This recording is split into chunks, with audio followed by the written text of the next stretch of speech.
წლის შემდეგაც არის თუ არა აზიური ფაროსანა მნიშვნელოვანი გამოწვევა რა გაკეთდა წლების განმავლობაში მავნებლის პოპულაციის შემცირებისა და სახელმწიფოსა და საზოგადოების ერთობლივი ჩართულობის კუთხით.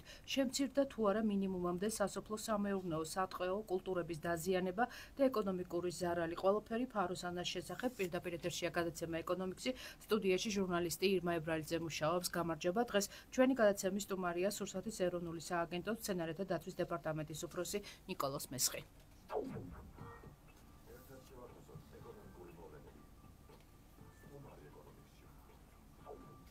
გამარჯობა. ძალიან დიდი მადლობა, რომ ხარ გადაცემაში და გვითმობ დროს. პირობითად მე გადაცემა დღეს დავასათაურო როგორც ფაროსანას სეზონი. ბჭყალებში სეზონი, რა თქმა უნდა, ზაფხული დაიწყო, შესაბამისად დაიწყო ფაროსანას გამოღვიძება და ასე შემდეგ. დავიწყოთ თავიდან. თითქმის 8 წელი გავიდა, რაც ეს მავნებელი აზიანებს საქართველოში სასოფლო-სამეურნეო კულტურებს და არა მარტო. რა იყო მაშინ და რა არის დღეს? მოგესალმებით, მივესალმებით თქვენს მსმენელებს. დიდი მადლობა გადაცემაში მოწვევისათვის.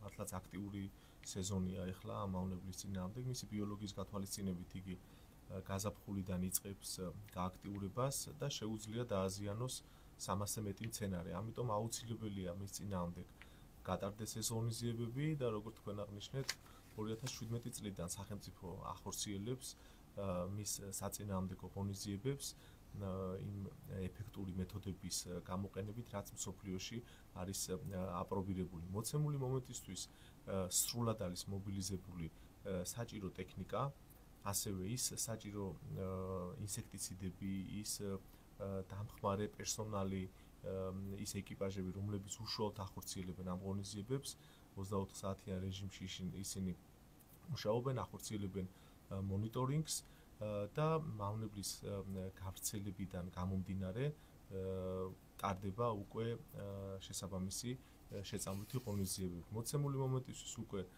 15,000 ჰექტარ ფართობამდე არის დამუშავებული და ღონისძიებები გაგრძელდება მავნებლის ბიოლოგიის გათვალისწინებით ოქტომბრამდე. ანუ ძირითადი სამიზნე მაინც ფაროსანასი დღემდე რჩება დასავლეთ საქართველო და თხილი.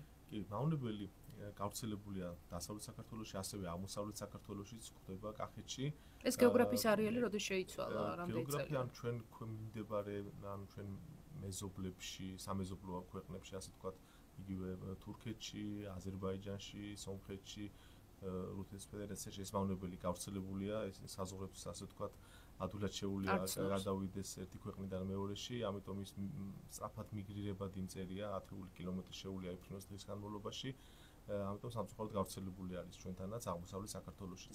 სამიზნე კულტურად შეიძლება ჩაითვალოს, ასე ვთქვათ, ის მრავალწლიანი და ერთწლიანი მცენარეები, რომელიც მისთვის უპირატესია, ზოგადად 300-მდე მცენარეს აზიანებს, როგორც სასოფლო-სამეურნეო, ასევე სატყეო დეკორატიული მცენარეები, მაგრამ მისთვის, ასე ვთქვათ, ესეთ მასპინძელ პრიორიტეტულ მასპინძელ მცენარეებად ითვლება იგივე თხილი, ატამი, ვაშლატამა, სიმინდი და სხვა სასოფლო-სამეურნეო კულტურები.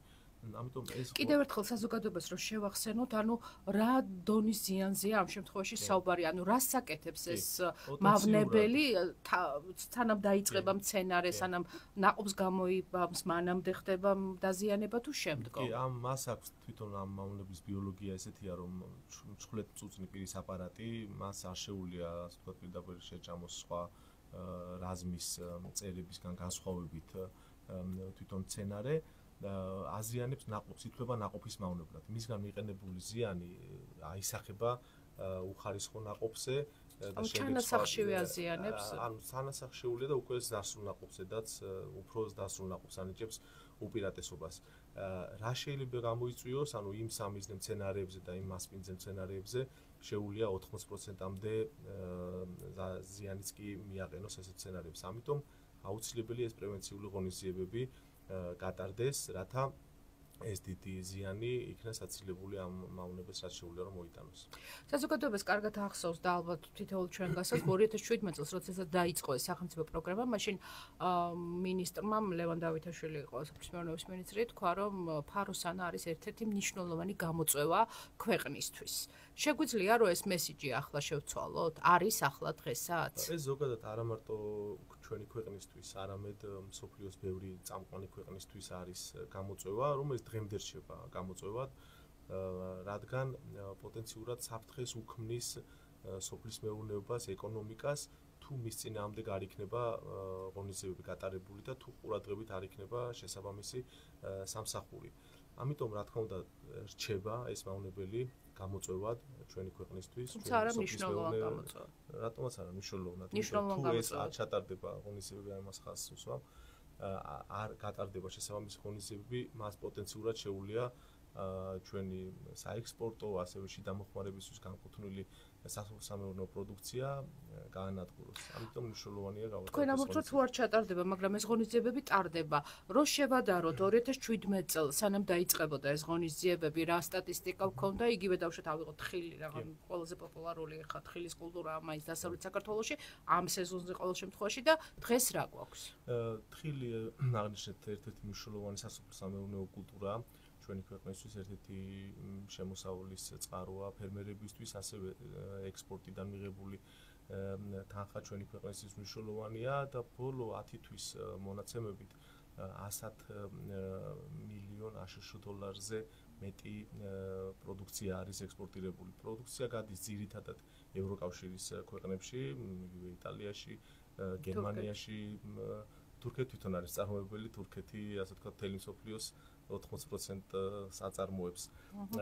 ასე სხვა ქვეყნებშიც გადის და ეს არის იმ ექსპორტიდან მიღებული შემოსავალი, რომელიც გაიზარდა, გაზრდილი არის მიმდინარე ამ საანგარიშო პერიოდში 17,000 ტონაზე მეტი არის ექსპორტირებული.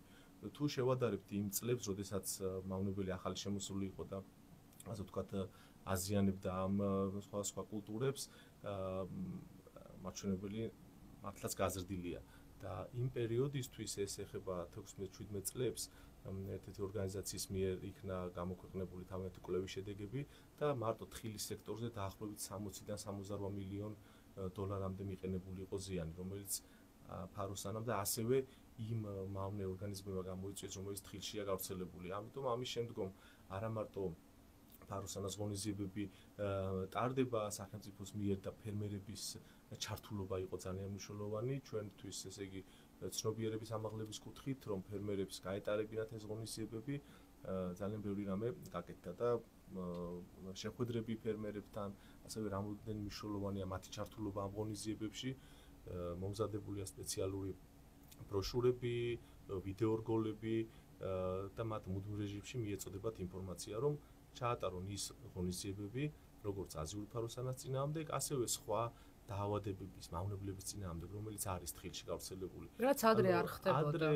არ ხდებოდა, ეს სამწუხაროა, თუმცა ესე არის, რომ თუ არ ჩავატარებთ ჩვენ ღონისძიებებს, შესაბამის მცენარეთა დაცვით ღონისძიებებს, სანიტარულ ღონისძიებებს, იქ მავნე ორგანიზმები გავრცელდება და საკმაოდ დიდი ზიანის მოტანა შეუძლია.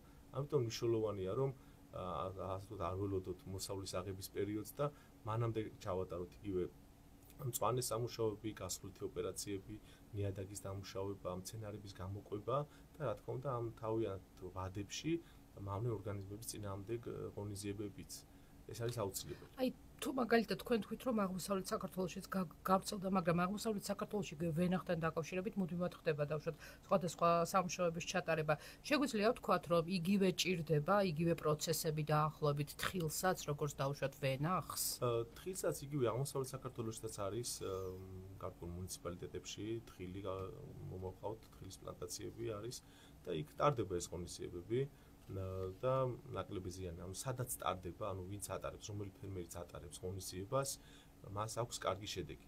რადგან არსებობს სპეციალური მონიტორინგის საშუალებები, რითაც აკონტროლებ მავნებლის რიცხოვნობას, ადგენენ რა ვადებში ჩაატარო ღონისძიება და ამ დროს ეფექტი რა თქმა უნდა იზრდება და მაღალია. ასევე ეს მავნებელი, როგორც გითხარით, ანუ პოტენციურად 300-მდე კულტურა შეუძლია დააზიანოს, თუმცა იმ რეგიონებში, იმ მუნიციპალიტეტებში, სადაც დავუშვათ მრავალწლიან კულტურებს აწარმოებენ იგივე კულტოვანი თესლოვანი ხეხილი, ეს პრობლემას არ წარმოადგენს. დიახ, სიმინცას აზიანებს.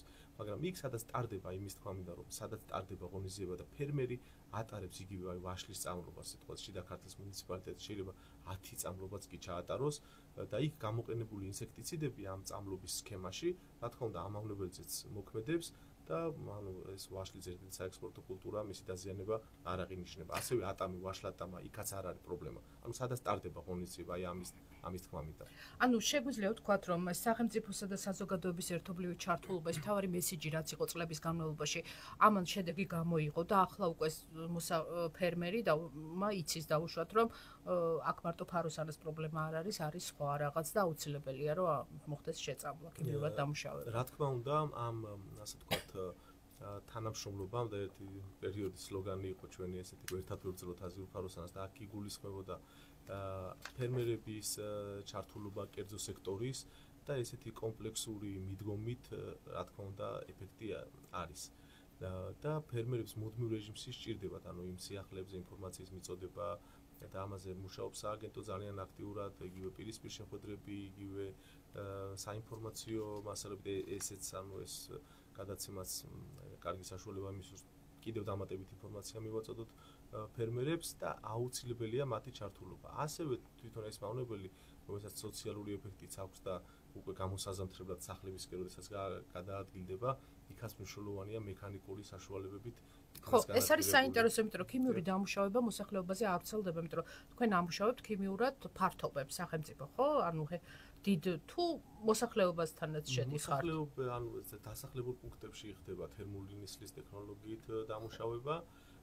რაც შეეხება უკვე ფართობებს, ანუ სიმინდის მასივების დამუშავება ხდება მხოლოდ და წლის განმავლობაში დაახლოებით 20000 ჰექტარზე მეტი ფართობი მუშავდება და სიმინდის დაზიანება პრაქტიკულად აღარ ეს ერთჯერად იყო საკმარისია? ერთჯერად, ანუ მონიტორინგს ვახორციელებთ და თუ იქ იქნება დაფიქსირებული მავნებელი, შესაბამისად შესაძლებელია მეორედაც ჩატარდეს ღონისძიება. თუმცა ერთ ძირითად ფართობებზე ერთჯერადი დამუშავება საკმარისია. ეს პროდუქცია როგორ მოქმედებს ეს ქიმიური დამუშავება? ამაზე მუდმივად იყო საუბარი და ამდენ გეკითხები. ვიყენებთ ისეთ პრეპარატებს და ვითვალისწინებთ ასევე ლოდინის პერიოდს, რაც ნიშნავს დამუშავებიდან მოსავლის აღებამდე დღეების რაოდენობა და ამიტომ ამას მკაცრად ვაკონტროლებთ. და იმ პერიოდში ხდება დამუშავება, რომელიც ძალიან შორს არის, ასე ვთქვათ, მოსავლის აღებამდე პერიოდთან.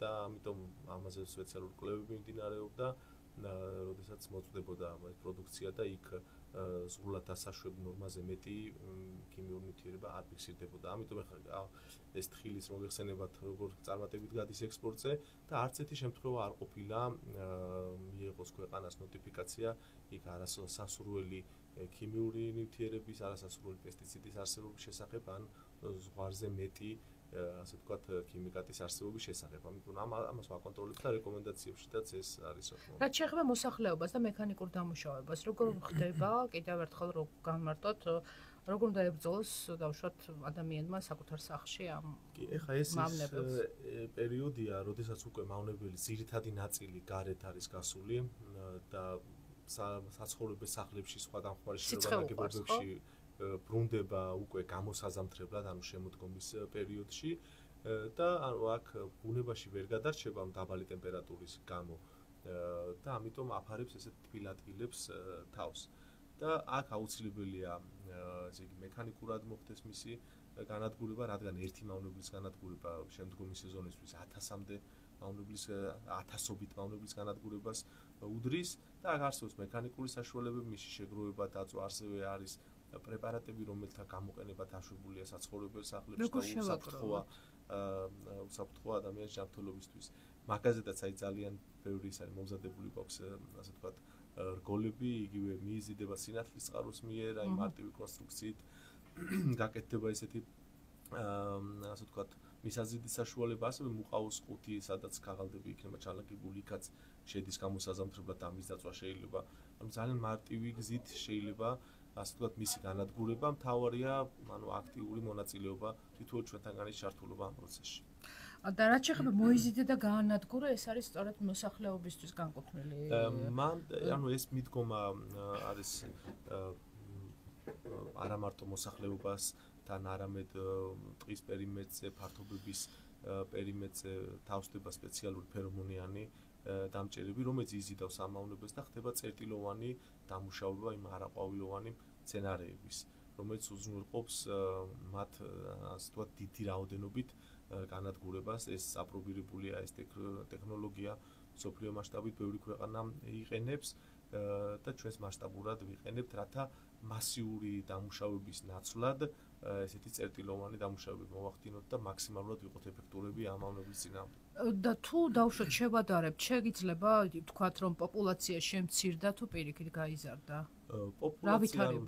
პოპულაცია შედარებით, რა თქმა უნდა, შემცირებულია და რომ შევადაროთ იმ წლებს, როდესაც პირველი წლები იყო იგივე 16-17 ძალიან მაღალი იყო მათი რიცხოვნობა, თუმცა ის რიცხოვნობა, რაც ეხლა არის აუცილებელია მის წინააღმდეგ მუდმივ რეჟიმში ტარდებოდეს ღონისძიება, როგორც სახელმწიფოს მიერ, ასევე ფერმერების მიერ, რადგან ამ რაოდენობას შეუძლია დააზიანოს სასოფლო-სამეურნეო კულტურები და ეს ღონისძიებები უნდა იყოს მიმართული სასოფლო-სამეურნეო კულტურების დაცვისკენ. ამ მავნებელს ახლა ვერ აღმოფხვრით და არსად არ მომხდარა, როდესაც ახალ ტერიტორიაზე, ახალ ქვეყანაში შედის მისი დარეგულირება, გაქრობა, რადგან ამას შეუძლია ძალიან ბევრ ადგილზე გადარჩეს, იკვებოს იგივე ტყეში სხვადასხვა მცენარეებით. ამიტომ მისი გაქრობა აღმოფხვრა ქვეყნიდან შეუძლებელია, თუმცა სწორად გატარებული ღონისძიებების შედეგად დავიცავთ და ვიცავთ სასოფლო-სამეურნეო კულტურებს. ბუნებრივი მტერი ჩვენ ბოლო პერიოდში გვაქვს ძალიან კარგი ინფორმაცია, რადგან ყველაზე ეფექტური ბუნებრივი მტერი ეს არის იაპონური ტრისორკუსი, ქინქლის ზომის მილიმეტრზე ნაკლები ზომის მტერი, რომელიც ითვლება ამ მწერის ყველაზე ეფექტურ ბუნებრივ მტრად და იგივე ჩინეთში ბევრ ქვეყანაში სადაც ეს მავნებელი გვხვდება წარმოშობით საიდანაც არის, იქ არ ითვლება ეს როგორც სასოფლო-სამეურნეო კულტურის მავნებელი, რადგან ბუნებაში რეგულირდება ზუსტად ამ ბუნებრივი პარაზიტოიდის მიერ.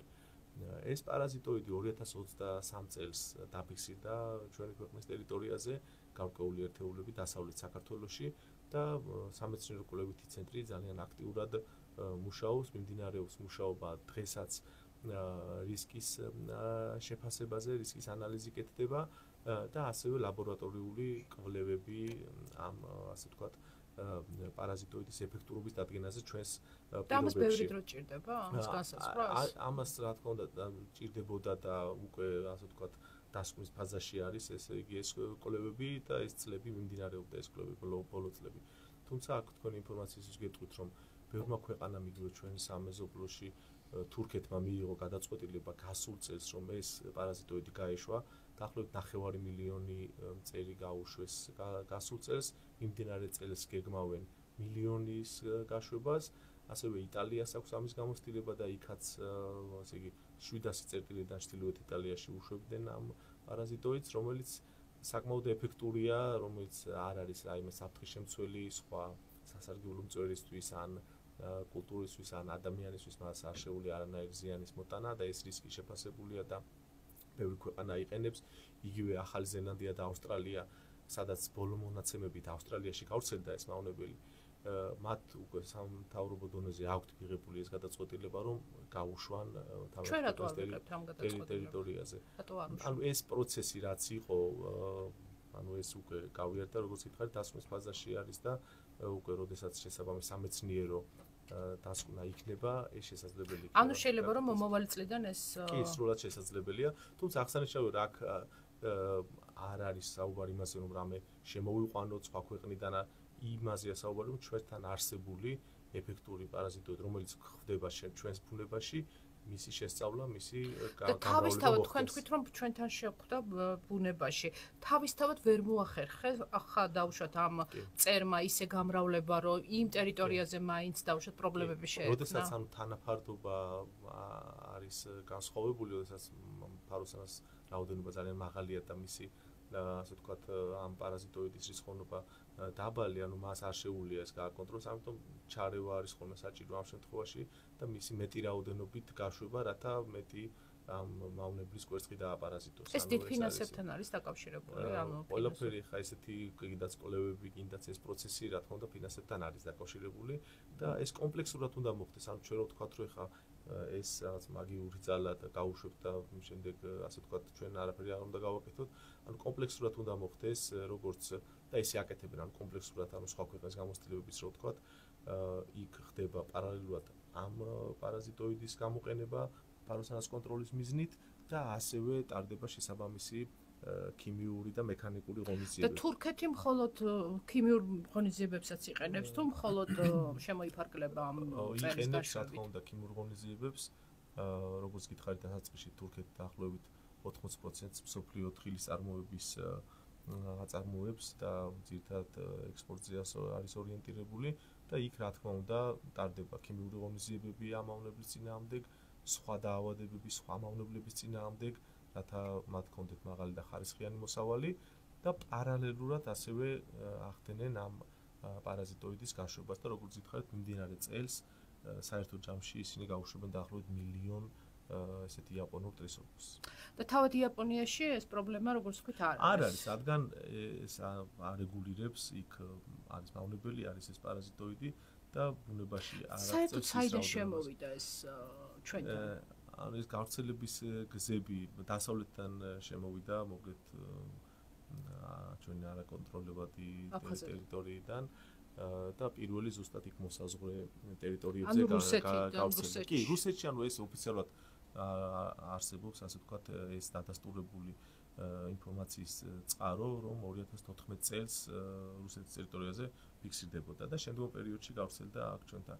უფრო მეცაც ვიტყვი იგივე აი ავსტრალიაში, რომელიც არის კონძულოვანი კონტინენტია და ესეთი სახელმწიფოა და გამორიცხული იყო იქ ბუნებრივი გზით ან ხმელეთით შესული იყო ეს გამოვირიცხებოდა ასევე გადაფრენით ესეც გამორიცხული იყო და ისინი ძალიან ისე დაკონტროლებდნენ მე პირადად ვარ ნაყოფი იქ და მათი ფიტოსანიტარული სამსახურები როგორ მუშაობდნენ ეს ნანახი მაქვს აკონტროლებდნენ, აკეთებდნენ თითოეული კონტეინერის ფუმიგაციას, დამუშავებას, ასევე ხელბარგების, ასე ვთქვათ, შემოწმებას, რომ ეს მავნებელი არ შესულიყო, თუმცა დაუფიქსირდა მიმდინარე წელს უკვე იციან როგორ? ჩანთით ხელბარგით შეიტანა? ხო, ანუ ეს ტვირთს შეყვა და ზუსტად აი საპორტო ქალაქებთან ახლოს არის დაფიქსირებული. და აი მაინც თქვენ ხა არაერთი ქვეყანა ახსენეთ და ზუსტად ვიცი რომ ძალიან ბევრი ქვეყანაში ხართ ნამყოფი ამ საკითხთან დაკავშირებით. აი ყველაზე მეტად რომელი ქვეყანა დააზარალა ამ მავნებელმა და ანუ ის ორი მეთოდი, რაზეც ახლა ჩვენ ვსაუბრობთ, არის კიდე თუ არა სხვა მეთოდიც ამასთან საბრძოლველად? კი, ჩვენ ვიყენებთ იმ ყველაზე ეფექტურ მეთოდებს, რაც მსოფლიოში არის აპრობირებული და არაერთხელ იმყოფებოდნენ საქართველოში მსოფლიოს წამყვანი მეცნიერები და ყოველთვის დადებითად აფასებენ და ერთ-ერთი წარმატებული მაგალითი არის ჩვენი ღონისძიებები მსოფლიოში. რაც შეეხება ზიანს, რომელ ქვეყნებში იქ სადაც ეს მავნებელი შევიდა, ყველგან შექმნა პრობლემა. ანუ პირველ ადგილზე ვიტყოდი მაინც ამერიკის შეერთებულ შტატებს, ასევე იტალიაში საკმაოდ დიდი ზიანი მიაყენა იქ კურკოვანი ხეხილის მწარმოებელ ფერმერებს, ასევე თხილს. ასევე თურქეთში და საკმაოდ დიდი ზიანი იყო. ანუ ყურძენზე შეუძლია პოტენციურად დააზიანოს, თუმცა არ აღნიშნულა მის მიერ გამოწვეული დაზიანება ყურძნის. იმიტომ რომ იქ მაინც ტარდება ღონისძიებები, იქ სხვა მავნე ორგანიზმების წინააღმდეგ და ანუ იქ ფეხს ვერ იკიდებს და ისეთი ზიანის მომტანი არ არის. ანუ პრობლემის შემცველი ეს მისი გავრცელება არის ზუსტად იქ და ისეთ კულტურებზე და ისეთ ფართობებზე სადაც ეს ღონისძიებები არ ტარდება. ანუ ეს არის ძალიან მნიშვნელოვანი. და ამერიკაში ყველა შტატში თუ განსაკუთრებით ყველა შტატში არის პირველი დაფიქსირდა ესე იგი აღმოსავლეთ სანაპიროზე და ეხლა ყველგან ხდება როგორც დასავლეთ სანაპიროზე, იგივე კალიფორნიის, ორეგონის, ვაშინგტონის იგივე მეთოდებით ებრძვიან? ასევე აღმოსავლეთში.